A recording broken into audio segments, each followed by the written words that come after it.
Saya merasa kayak saya penduduk gelap, nempatin tanah pemerintah gitu seolah-olah gitu. Model yang juga pemain sinetron Atala Riksya tak bisa menutupi kekesalannya usai mendengar putusan persidangan yang menyatakan jika tanah yang sudah ditempatinya selama 16 tahun itu akan segera berpindah tangan. Pria berperawakan atletis itu tak menyangka jika usaha kerasnya selama 9 bulan keluar masuk ruang sidang Pengadilan Negeri Cibinong, Bogor, Jawa Barat itu mengantarkan dirinya pada sebuah kekalahan.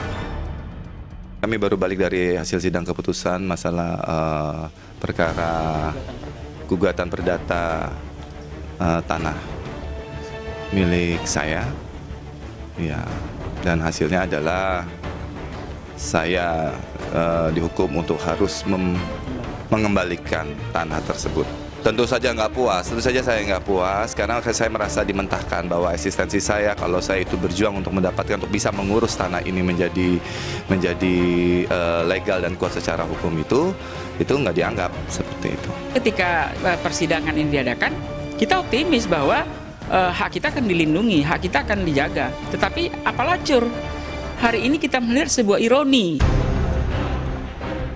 Perjuangan suami Sania Marwa untuk mendapatkan tanah yang dibelinya dengan hasil kerja kerasnya sebagai model juga pemain sinetron ini akan terus ditempuhnya hingga pengadilan tinggi. Arik dan kuasa hukumnya berkeyakinan jika dokumen serta surat tanah yang dimilikinya sesuai dengan koridor hukum.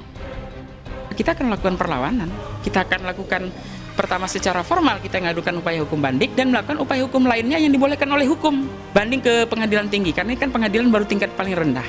Kita akan mengadukan banding itu ke pengadilan tinggi di Bandung. Akan mempersoalkan beberapa putusan hakim yang janggal.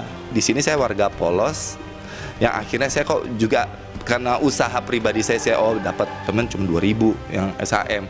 Terus yang lain kan saya harus proses juga, ternyata nggak bisa, kan saya bingung. Cukup saya saja jadi bahan pembelajaran dan ya mohon doa restunya biar saya bisa terus maju dan memenangkan perkara ini. Tanah yang luasnya mencapai 7.350 meter dan telah dibangun rumah sebagai tempat tinggal Atala Rik bersama istri juga anaknya kini menjadi sengketa hingga berbuntut ke meja pengadilan. Tanah yang dibeli Arik pada tahun 2000 silam ini harus terusik lantaran ada pihak lain yang ternyata mengklaim sebagai pemilik tanah yang ternyata dibeli dari orang yang sama yang telah menjual tanahnya pada Arik. Lantas benarkah jika Arik dan kuasa hukumnya mencium kejanggalan dari putusan yang diterimanya itu? Putusan hari ini terlihat sangat-sangat janggal. Lucu, komedi. Ini penggugatnya tidak hadir, tapi dimenangkan. Nah, ya tidak hadir juga. Jadi si penggugatnya, prinsipal namanya, penggugat prinsipal tidak hadir, dan kuasa hukumnya juga tidak hadir. Sampai tadi jam 1:30 tidak hadir. Sehingga kita berpikir seolah-olah si penggugatnya sudah tahu bahwa putusannya akan dimenangkan. Gitu loh, jadi menimbulkan pertanyaan. Ada 6 tergugat, tapi hanya kita yang hadir. Selalu hadir. Hakimnya tidak pernah memeriksa di mana tanah itu berada. Ya karena hakimnya tidak pernah datang ke lokasi tanah. Penggugatnya, ya, saya katakan penggugatnya tidak pernah tahu di mana lokasi tanah berada. Satu. Yang kedua, pihak penjual.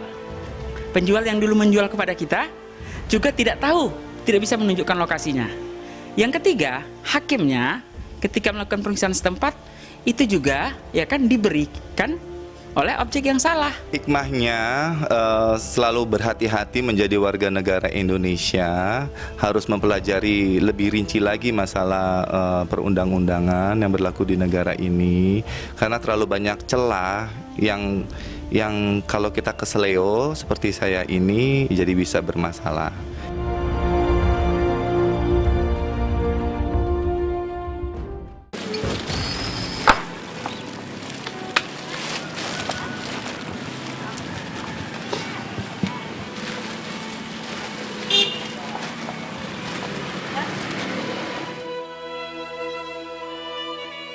Duka masih menyelimuti komedian bernama lengkap Alfian Syah atau Komeng. Pasca kepergian putri tercintanya, Cantika Alhayu Aldi menghadap sang halik pada tanggal 27 Agustus 2016 kemarin. Kerinduan Komeng pada gadis kecilnya ini terlihat jelas di raut wajahnya saat menatap tanah merah tempat jasad Cantika dikebumikan.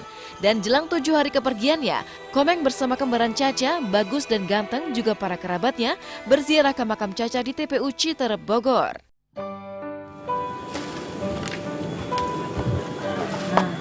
sana tuh. Biar tanahnya nggak kena air.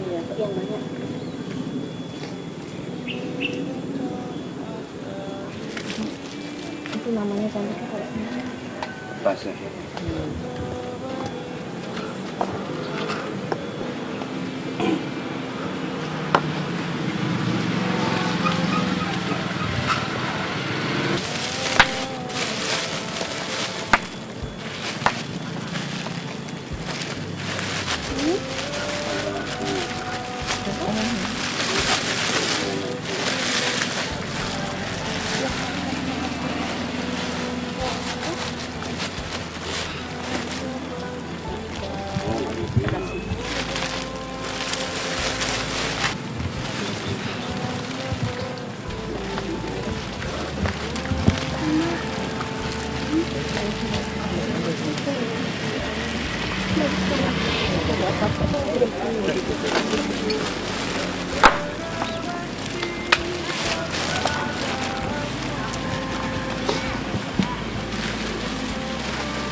Dah.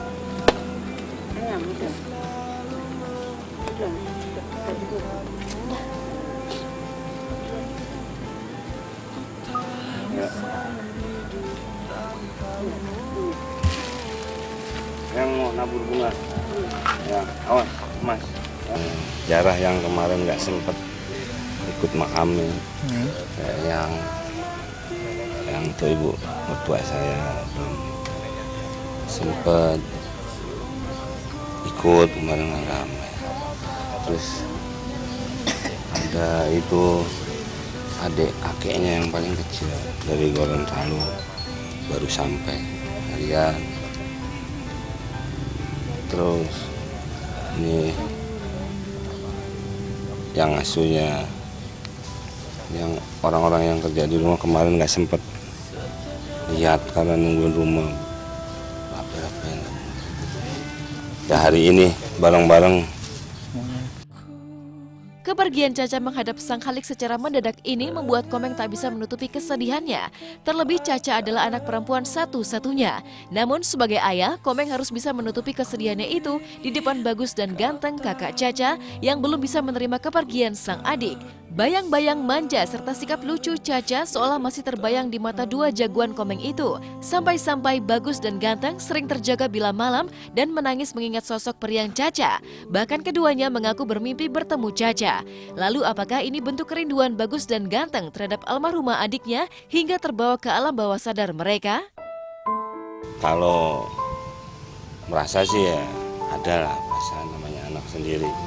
Kalau untuk merasa mengikhlaskan, ya memang harus mengikhlaskan. Lagi anak-anak kan kayak semalam yang paling tua bagus bangun tutup nangis, saya suruh tidur lagi. Saya sih nggak bisa tidur, udah 2 malam. Saya nggak mau nanya dia, terus nggak tidur lagi aja. Tapi dia lama. Kalau nanya kan dia pasti cerita jadi lama lagi, jadi teringat lagi. Jadi nggak tidur, saya takutnya gitu. Saya masih belum bisa nanya satu persatu. Takutnya kalau saya nanya satu persatu dia akan mengingat akan lebih. Kalau Mas mau nanya tanya. Bisa nanti udah berapa hari. itu apa? Mimpi. Mimpi apa? Mimpi Oke, adek. yang bikin kangennya tuh bercandaannya, senyum manisnya, sama jailannya. Bercandanya itu kayak gimana sih, Jahil lebih cantik atau kamu? Ya jailnya ya, ya pura-pura tidur, suka pura-pura tidur. Misalnya kan aku lagi capek gitu, pura-pura tidur. Ayo bangun. Ayo bangun. Bohong gitu, langsung, heeh. Kalau saya sih harapan saya, ya saya bisa membesarkan Cantika besar seperti orang-orang lain seperti biasanya, tapi ternyata lain.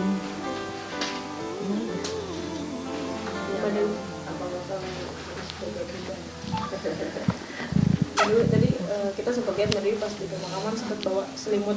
Apakah itu selimut saya dari Cantika? Ya sedih, Mbak.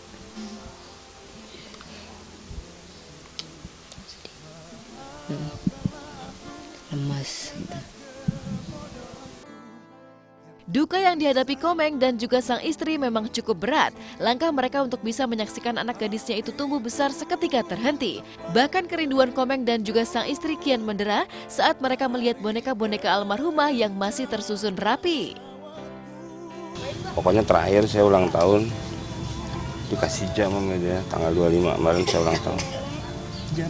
Jam, terus dia ngomong, "Tapi biar banyak job ya." Udah.